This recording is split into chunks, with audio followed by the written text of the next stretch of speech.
সংঘাত একেবারে সপ্তমে, একদিকে সেনা আরেকদিকে পুলিশ। সোমবার শুরুটা হয়েছিল তৃণমূলের মঞ্চ খোলা দিয়ে। মঙ্গলবার সেনা এবং রাজ্য প্রশাসনের সেই সংঘাতের পারদ আরও চড়ল, আর তার আঁচ পৌঁছলো রাস্তা থেকে বিধানসভা অবধি। এদিন মহাকরণের কাছে কলকাতা পুলিশ কমিশনারের গাড়ির সামনে বিপজ্জনকভাবে গাড়ি চালানোর অভিযোগে সেনা ট্রাক চালকের বিরুদ্ধে এফআইআর করল পুলিশ। উনি হঠাৎ করে লেনটা ভায়োলেট করে রাইট টার্ন করেন, যে কোনো পেছনে অনেক গাড়ি ছিল। उस टाइम कमिश्नर साहब आ रहे थे उधर से, हमको तो उतना पता नहीं था। রাজপথের এই টানটান উত্তেজনার আঁচ পৌঁছয় বিধানসভাতেও। একটি প্রস্তাব নিয়ে আলোচনায় শিক্ষামন্ত্রী ব্রাত্য বসু বলেন, 1971 সালের 25শে মার্চ বাংলাদেশে যে সেনা অভ্যুত্থান হয়েছিল, যেভাবে নির্বিচারে বাঙালিদের হত্যা করা হয়েছিল, সোমবার কলকাতায় সেনাবাহিনীর ভূমিকা সেই ছবিটা আরও একবার মনে করিয়ে দিয়েছে। সেনার অপমানের অভিযোগে প্রতিবাদে সরব হন শুভেন্দু অধিকারী। তাঁকে গোটা অধিবেশনের জন্য সাসপেন্ড করে দেন অধ্যক্ষ। এই নিয়ে ধুন্ধুমার বাঁধে বিধানসভা চত্বরে। বাংলাদেশে সামরিক অভ্যুত্থানের সঙ্গে ইন্ডিয়ান আর্মির তুলনা করেন গতকাল অবৈধ ছামড়া ভাঙা নিয়ে। আমরা ইন্ডিয়ান আর্মি জিন্দাবাদ, হিন্দুস্তান জিন্দাবাদ, ভারতীয় সেনার অপমান মানছি না, মানব না।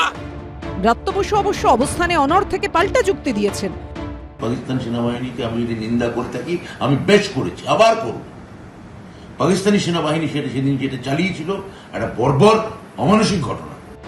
অন্যদিকে সোমবার মেয়র রোডে তৃণমূলের যে ভাষা আন্দোলনের মঞ্চ সেনা খুলে দিয়েছিল, তা সরিয়ে নিয়ে যাওয়া হয়েছে ডোরিনা ক্রসিং এ। কলকাতার পাশাপাশি জেলাতেও এদিন প্রতিবাদ কর্মসূচি পালন করে তৃণমূল। ময়ূর ঠাকুর চক্রবর্তী, আশাবুল হোসেন ও বিজেন্দ্র সিংহ রিপোর্ট, এবিপি আনন্দ।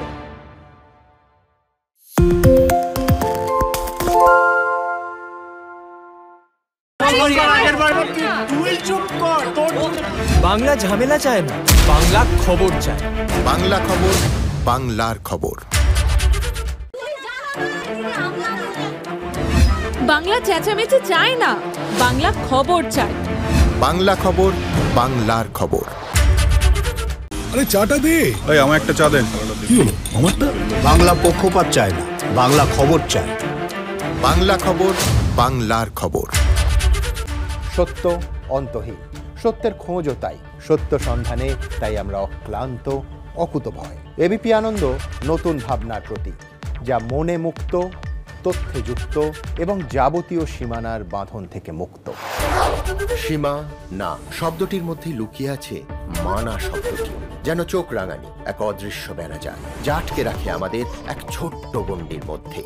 একমাত্র সঠিক খবরই গড়ে তুলবে এক মুক্ত সমাজ।